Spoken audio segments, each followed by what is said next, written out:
ಎಲ್ರಿಗೂ ನಮಸ್ಕಾರ.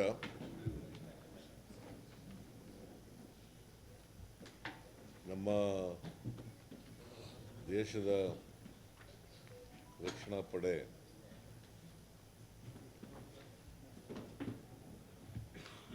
ಪಾಕಿಸ್ತಾನ ಆಕ್ರಮಿತ ಕಾಶ್ಮೀರ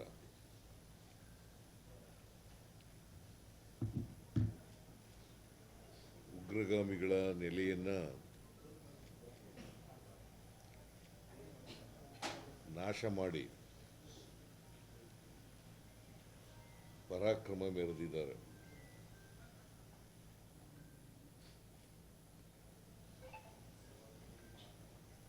ನಮ್ಮ ದೇಶದ ಸೈನಿಕರಿಗೆ ನಾನು ಇಡೀ ರಾಜ್ಯದ ಪರವಾಗಿ ಅಭಿನಂದನೆಗಳನ್ನು ಸಲ್ಲಿಸ್ತೇನೆ. ಭಾರತದ ಸೈನ್ಯ ಸಿಂಧೂರ್ ಆಪರೇಷನ್ ಅಂತೇಳಿ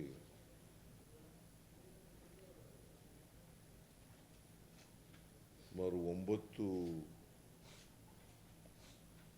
ಟೆರರಿಸ್ಟ್ ಬೇಸ್ಡ್ ಜಾಗಗಳಿಗೆ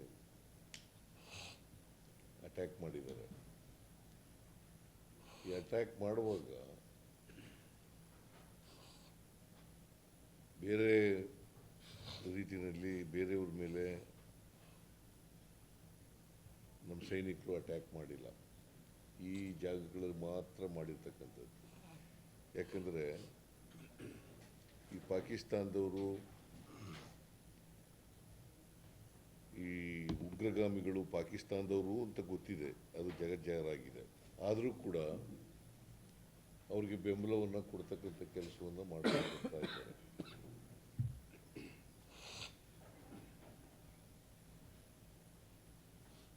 ಮೊನ್ನೆ ಕಾಶ್ಮೀರದಲ್ಲಿ ನಡೆದಂಥ ಘಟನೆ ಸುಮಾರು 26 ಜನ ಅಮಾಯಕರನ್ನು ಕೊಂದಾಕಿದ್ದಾರೆ.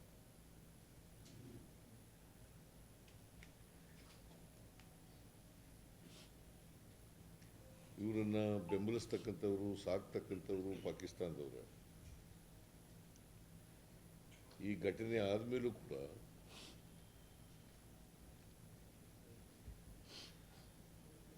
ಪಾಕಿಸ್ತಾನದವರು ಉಗ್ರಗಾಮಿಗಳಿಗೆ ಬೆಂಬಲಿಸ್ತಕ್ಕಂಥದ್ದನ್ನು ನಿಲ್ಲಿಸಿಲ್ಲ. ಅದಕ್ಕೋಸ್ಕರ ಭಾರತ ಸರ್ಕಾರ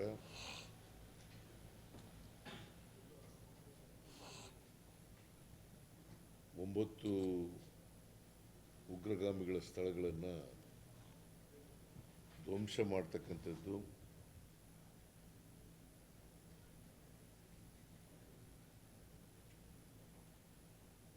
ಈ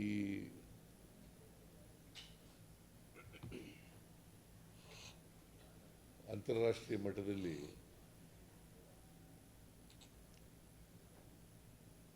ಇದನ್ನು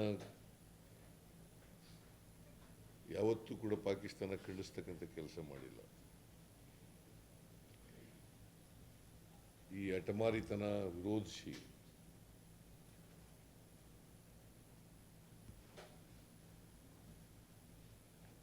ಭಾರತ ದಾಳಿ ಮಾಡಿದೆ. ಈ ದಾಳಿಯನ್ನು ನಾನು ಬೆಂಬಲಿಸ್ತೇನೆ. ಇದು ಒಂದು ಎಚ್ಚರಿಕೆಯ ಗಂಟೆ ಪಾಕಿಸ್ತಾನಕ್ಕೆ.